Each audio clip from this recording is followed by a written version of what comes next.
প্রিয় শিক্ষার্থী বন্ধুরা, কোভিড-19 কারণে সারা পৃথিবী স্তব্ধ হয়ে গেছে। মৃত্যুর মিছিল ক্রমেই বেড়ে চলেছে। সারা পৃথিবীর মানুষ ঘরবন্দি হয়ে গেছে, কিন্তু মানুষ জীবন জীবিকার তাগিদে বিকল্প পন্থা অবলম্বন করেছে। আমরাও অনলাইনে ক্লাস নিচ্ছি। আজকে আমাদের আলোচনার বিষয়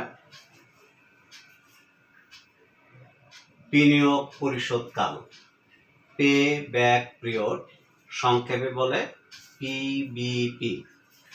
প্রথমে জেনে নেওয়া যাক পে ব্যাক পিরিয়ড কাকে বলে বা বিনিয়োগ পরিশোধকাল কাকে বলে। যে সময়ে মধ্যে কোনো প্রকল্পে বিনিয়োগকৃত অর্থ ফেরত পাওয়া যায় তাকে পে ব্যাক পিরিয়ড বলে। আমরা যদি অন্যভাবে বলি তাহলে আমরা বলতে পারি কোনো প্রকল্পে যে পরিমাণ অর্থ বিনিয়োগ করা হয় উক্ত অর্থ পুনরুদ্ধার করতে যে পরিমাণ সময় ব্যয় হয় সেই পরিমাণ সময়কে বলা হয় পে ব্যাক পিরিয়ড। আমরা যদি উদাহরণস্বরূপ বলি, একটি প্রকল্পে 1 লক্ষ টাকা ব্যয় করা হয়েছে। উক্ত 1 লক্ষ টাকা ওই প্রকল্প থেকে উঠে আসতে যদি 5 বছর সময় লাগে, তবে সেই 5 বছর হবে ওই প্রকল্পের বিনিয়োগ পরিশোধকাল বা পে ব্যাক পিরিয়ড। তো শিক্ষার্থী বন্ধুরা, তোমরা পে ব্যাক পিরিয়ড সম্পর্কে ধারণা পেলে। পে ব্যাক পিরিয়ড আসলে মূলধন বাজেটিংয়ের একটি কৌশল।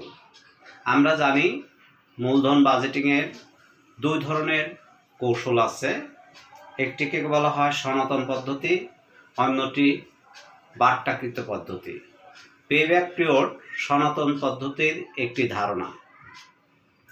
1964-65 সালে ইংল্যান্ডে এই ধারণাটি প্রয়োগ করা হয়।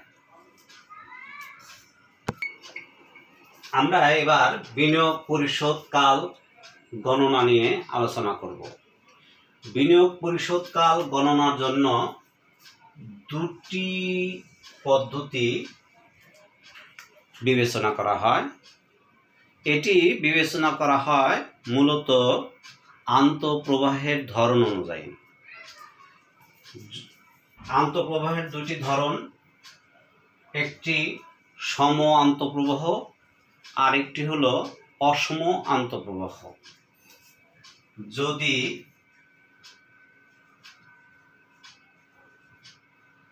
নগদ আন্তঃপ্রবাহ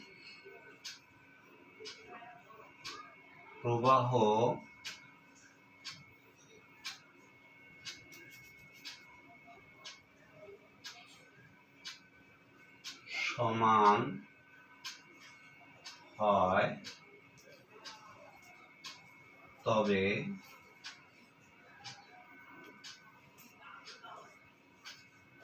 বিনিয়োগ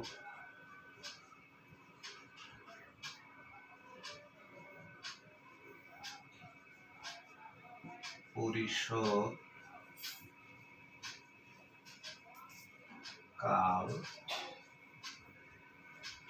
সমান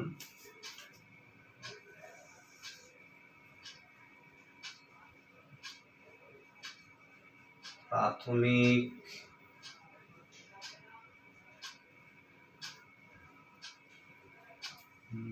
বিনিয়োগ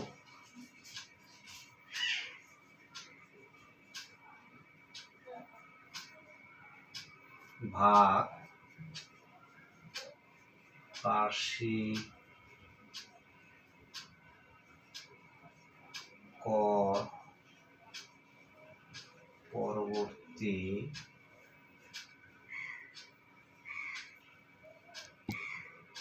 আন্তঃপ্রবাহ।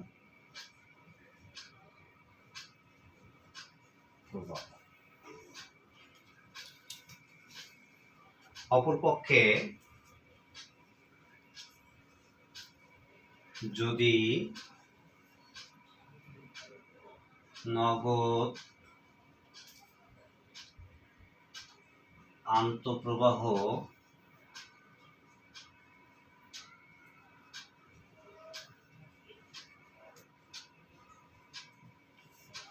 অসমান হয়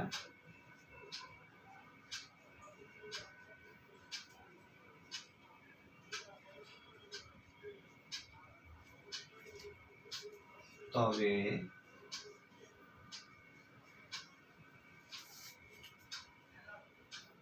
বিনিয়োগ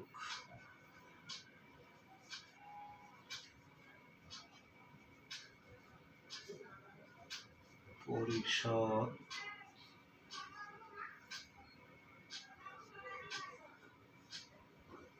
কাল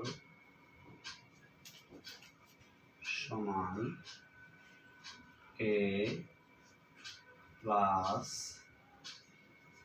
NCO minus C divided by D, যেখানে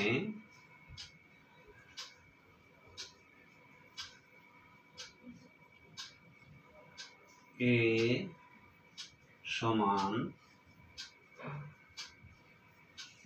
সেই বছর যে বছর নগদ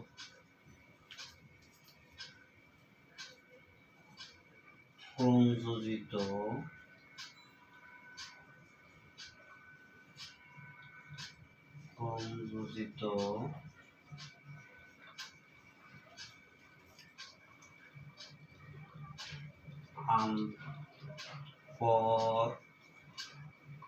পরবর্তী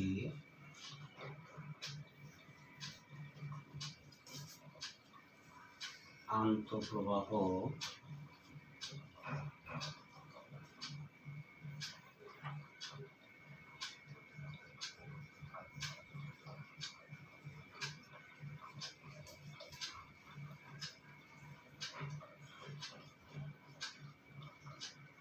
প্রাথমিক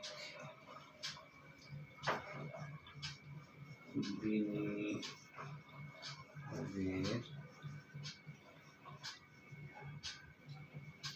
সমান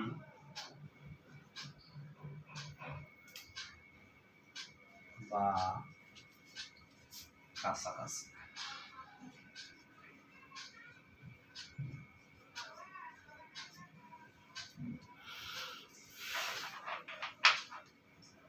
NCO সমান প্রাথমিক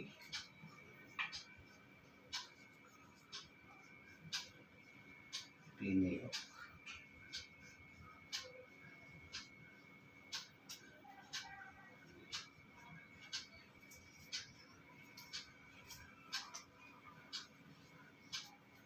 C সমান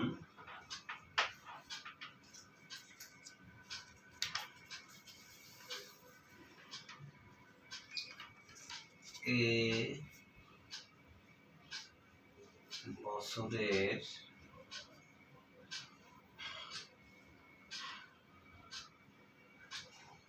পর পরবর্তী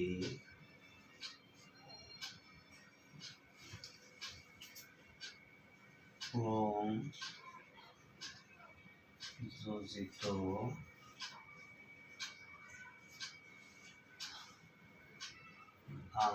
আন্তঃপ্রবাহ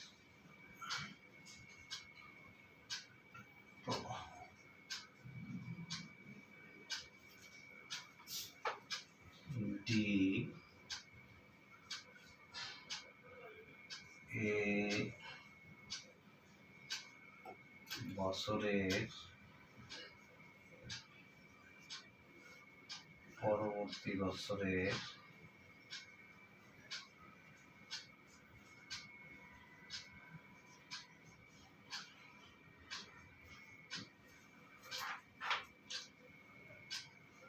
পরবর্তী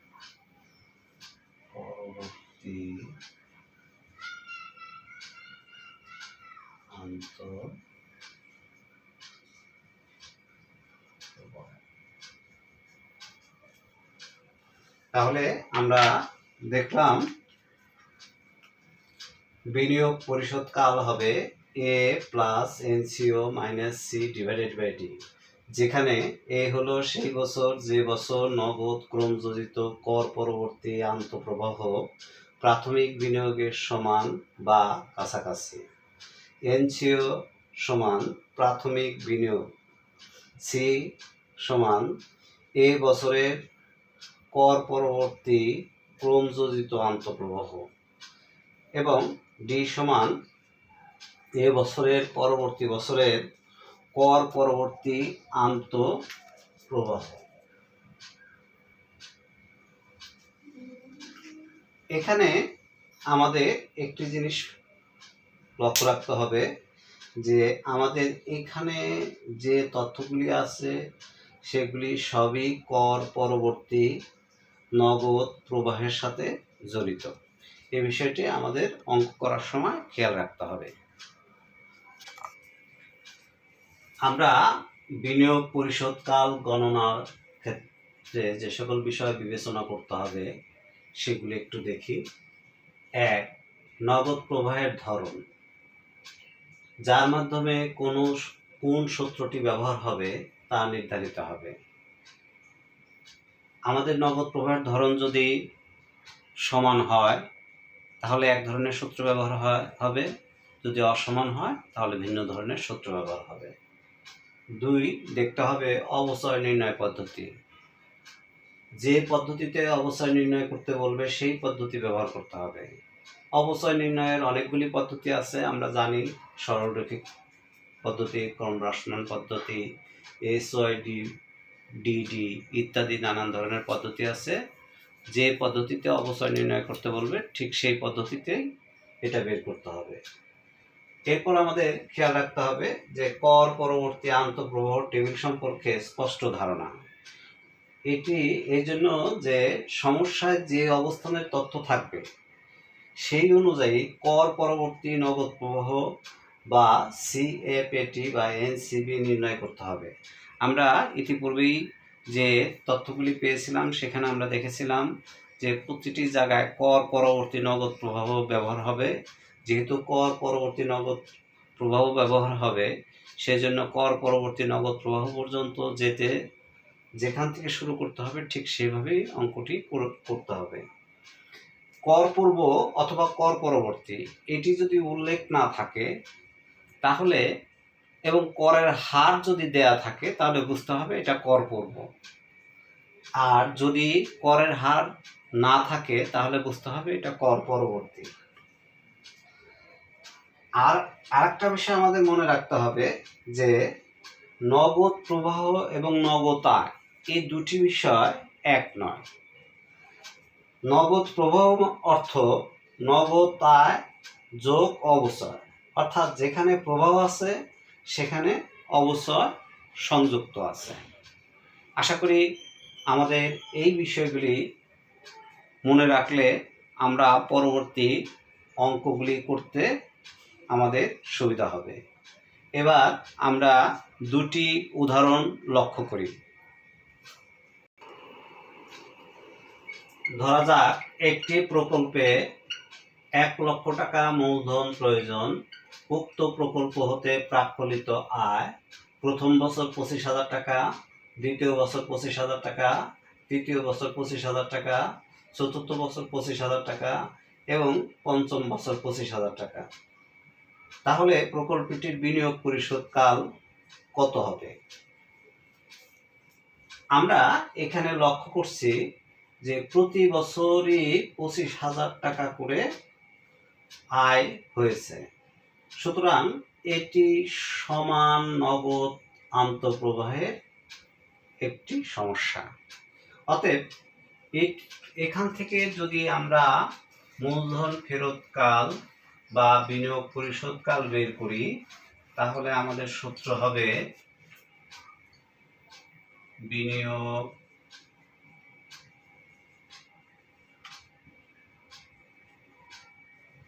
পরিশোধ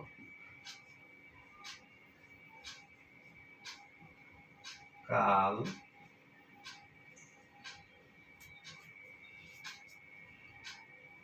সমান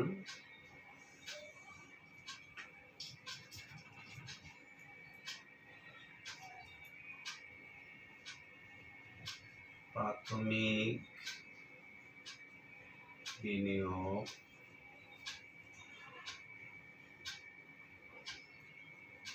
ভাগ বার্ষিক নগদ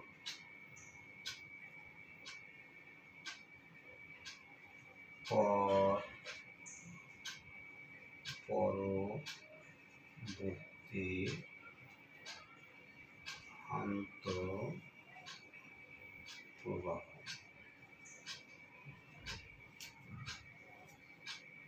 এখানে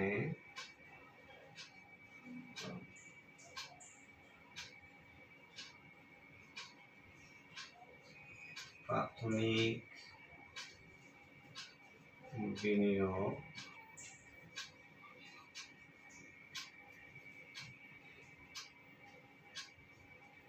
৳1,00,000 এবং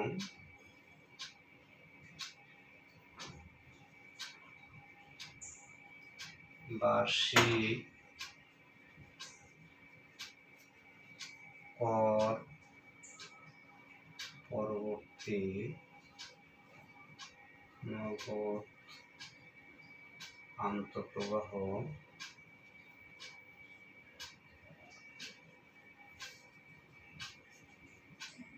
৳20,000। যেহেতু এই সমস্যাটিতে কোনো করের কথা উল্লেখ ছিল না, সে কারণে যে আন্তঃপ্রবাহ দেয়া আছে সেটি কর পরবর্তী নগদ আন্তঃপ্রবাহ।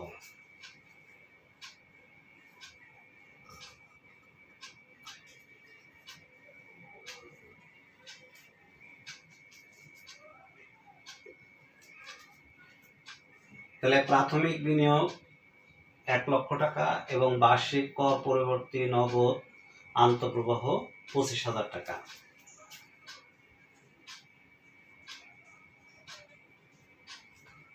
সুতরাং বিনিয়োগ পরিশোধকাল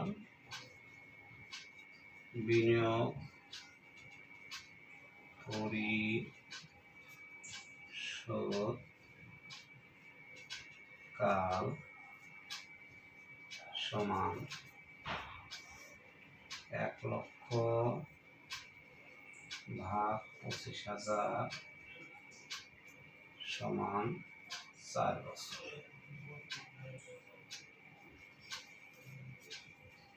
শিক্ষার্থী বন্ধুরা, আমরা নিশ্চয়ই বুঝতে পেরেছি অঙ্কটি খুব সহজ। আমরা এটি একটি সম আন্তঃপ্রবাহের উদাহরণ দেখলাম। এবার আমরা আরেকটি উদাহরণ দেখি, যেটি অসম নগদ আন্তঃপ্রবাহ।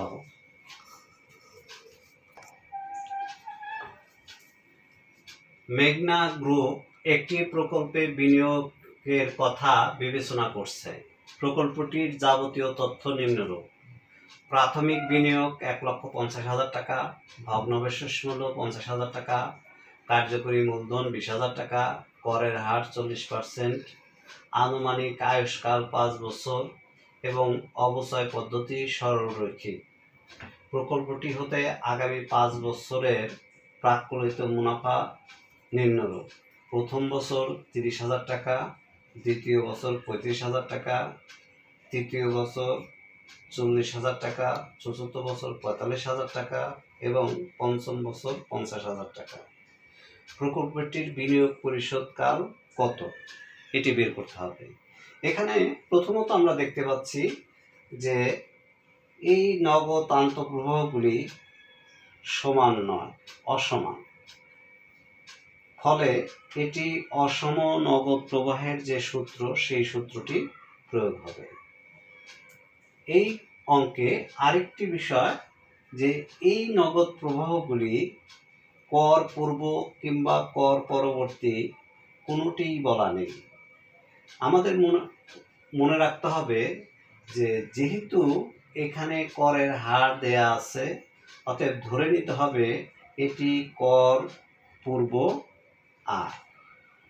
সুতরাং আমাদের কর পূর্ব আয় থেকে কর পরবর্তী নগদ প্রবাহ কিভাবে নির্ণয় করে তার যে নির্ধারিত টেবিল আছে সেই টেবিলটি আমরা ব্যবহার করব এবং সেই টেবিলটি ব্যবহার করে আমরা এটির সমাধান করব। তা আমরা শিক্ষার্থীরা আমরা এখন উক্ত টেবিলটি অঙ্কন করব। তাহলে আমাদের এই কলামটি বছর, এটি কর ও অবচয় পূর্ব নগদ প্রবাহ,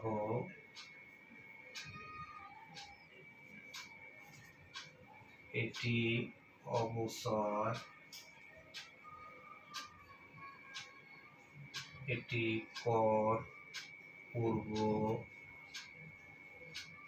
আয় বিয়োগ কর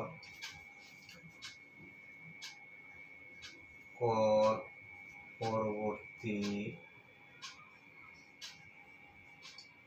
আয়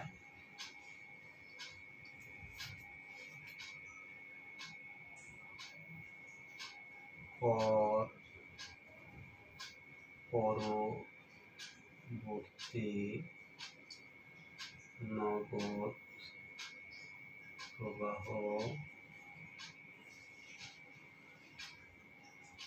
ক্রম যোজিত কর পরবর্তী নগদ প্রবাহ।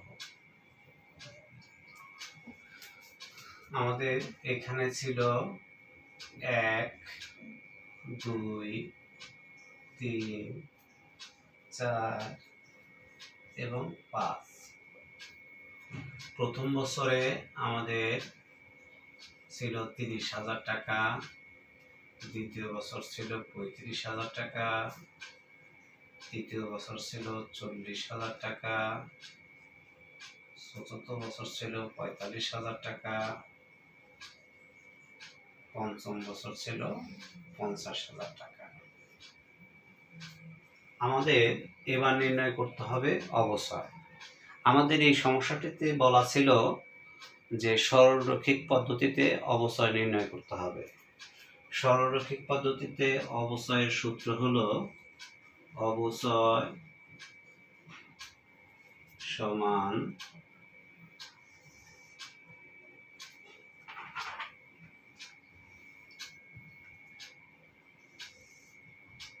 প্রাথমিক বিনিয়োগ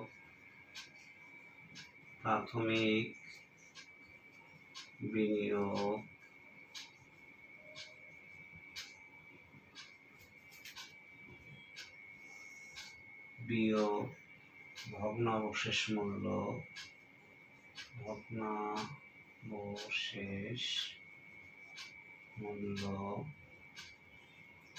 ভাগ আয়ুষ্কাল। এখানে আমাদের প্রাথমিক বিনিয়োগ ছিল 1,50,000 টাকা এবং ভগ্নাবশেষ মূল্য ছিল 50,000 টাকা, আয়ুষ্কাল ছিল 5 বছর।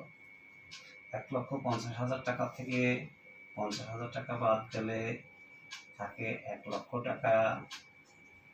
তাকে যদি ভাগ দিয়ে আমরা 5 দিয়ে তাহলে আমাদের কত আসবে? 20,000 টাকা। তাহলে আমরা পেয়ে গেলাম অবচয়।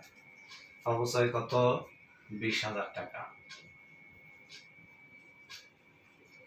শিক্ষার্থী বন্ধুরা, তোমরা এই অবচয় এইটি নির্ণয় ওয়ার্কিং এর মধ্যে দেখাবে। যদি ওয়ার্কিং এর মধ্যে এটি না দেখাও তাহলে নম্বর কমে যাবে, সেটা মনে রাখতে হবে, যেহেতু এটি সরলরৈখিক, প্রতি বছর একই হারে অবচয় হবে।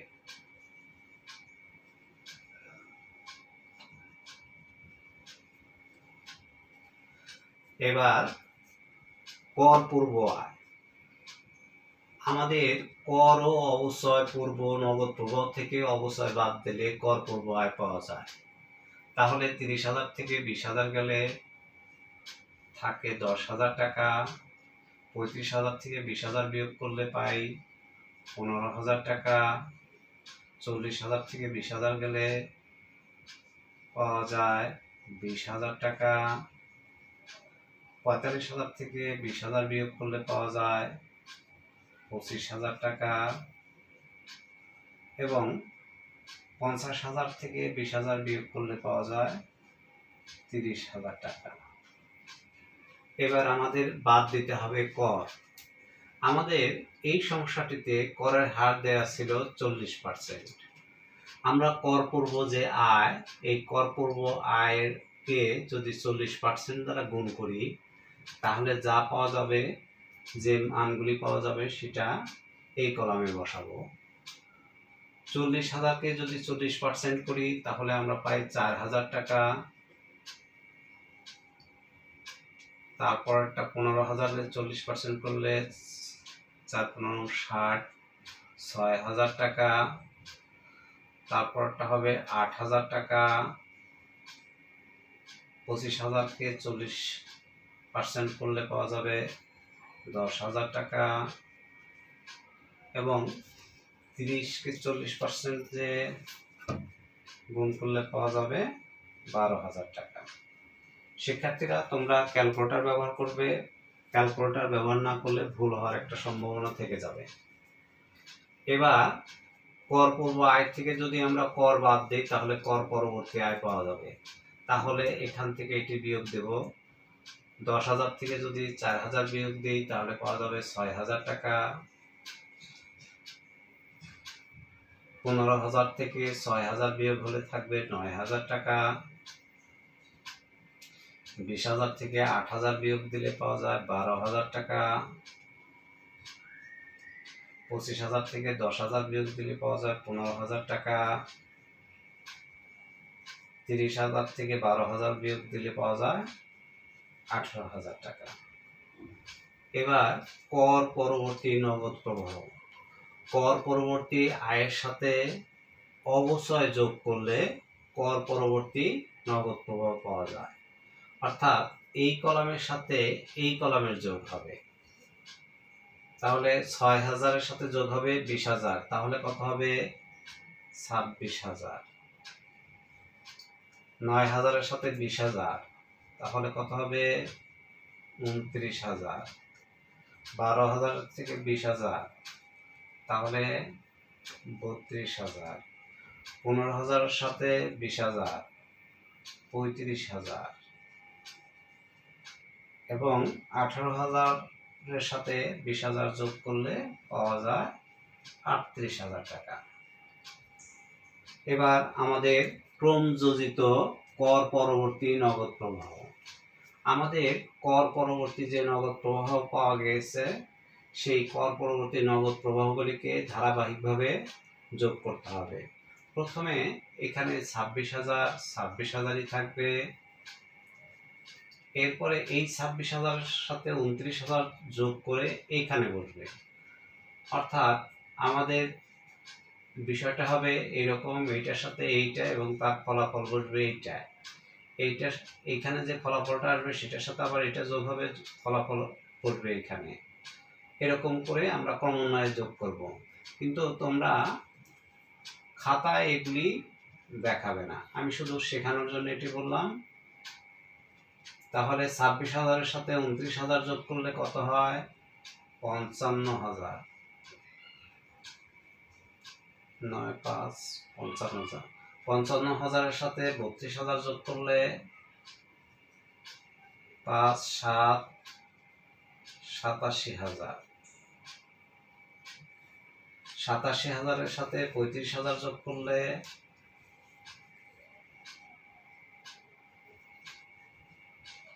7 5 12 11 12 1,22,000।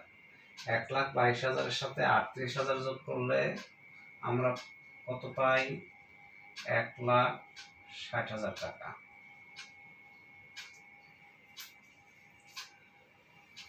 শিক্ষার্থী বন্ধুরা, এই অঙ্কে আমরা আরো দুটি নগদ প্রবাহ ছিল। একটি হলো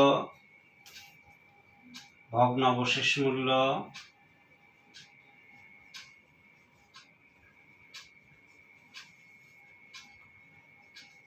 মূল্য এটি ছিল 50,000 টাকা। এইটু মেয়াদ শেষের একটি নগদ প্রবাহ। আর একটি ছিল কার্যকরী মূলধন 20,000 টাকা। এই দুটিও আমাদের এই কর পরবর্তী নগদ প্রবাহের সাথে যোগ হওয়া উচিত ছিল, কিন্তু যেহেতু পেব্যাক পিরিয়ডে এগুলি বিবেচনা করা হয় না, সে কারণে এখানে অন্তর্ভুক্ত করা হয়নি। তবে যদি বিল আউট পেব্যাক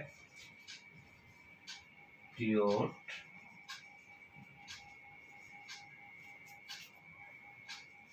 নির্ণয় করতে হতো, তাহলে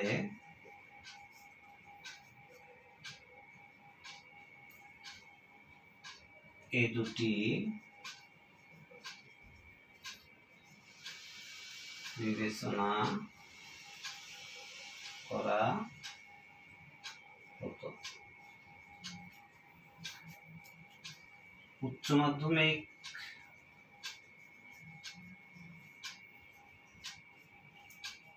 পর্যায়ে এটি বিবেচনা।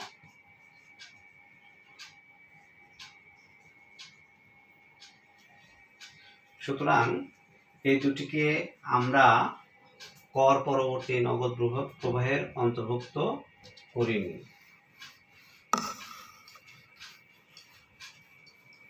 এবার আমাদের সূত্রের প্রয়োগ। তাহলে আমাদের সূত্রটি কি ছিল? যেহেতু অসম নগদ প্রবাহ, তাহলে বিনিয়োগ পরিশোধকাল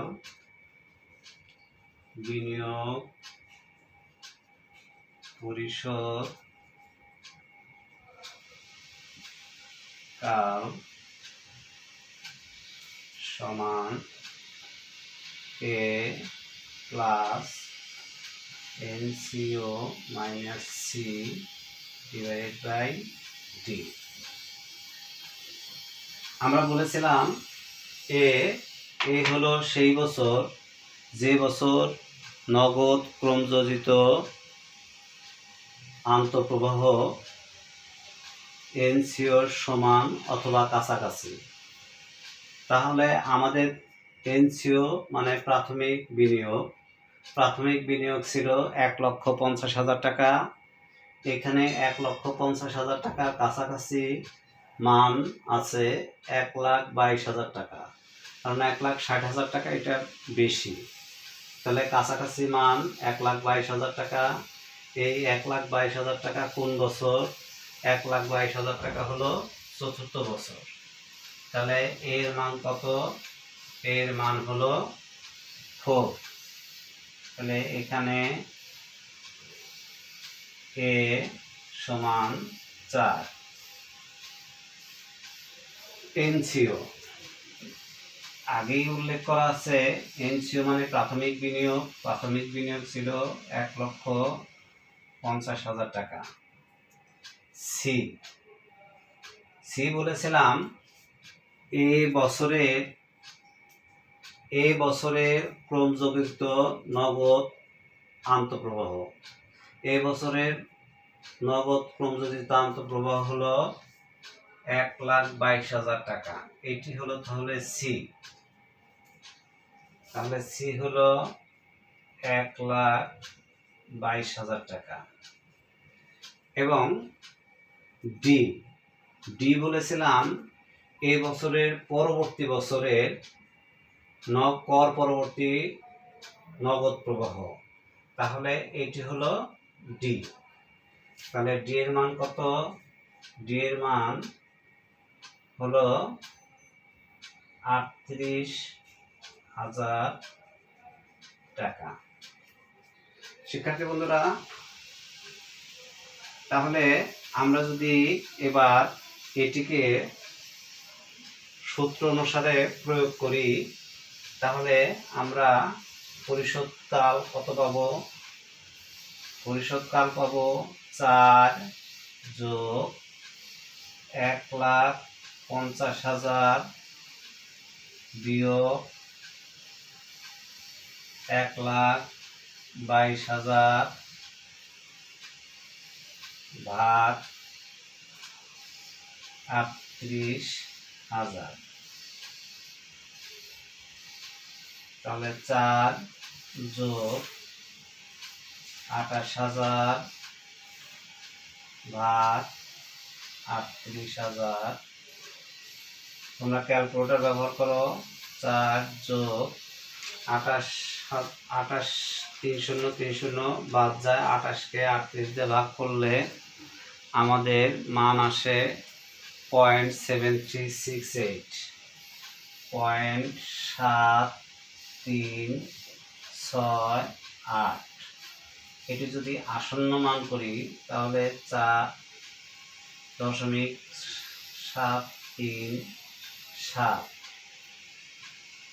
সমান, তাহলে 4.737 বছর।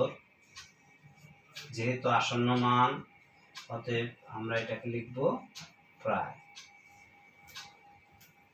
তো শিক্ষার্থী বন্ধুরা, আশা করি তোমরা এটা বুঝতে পেরেছো।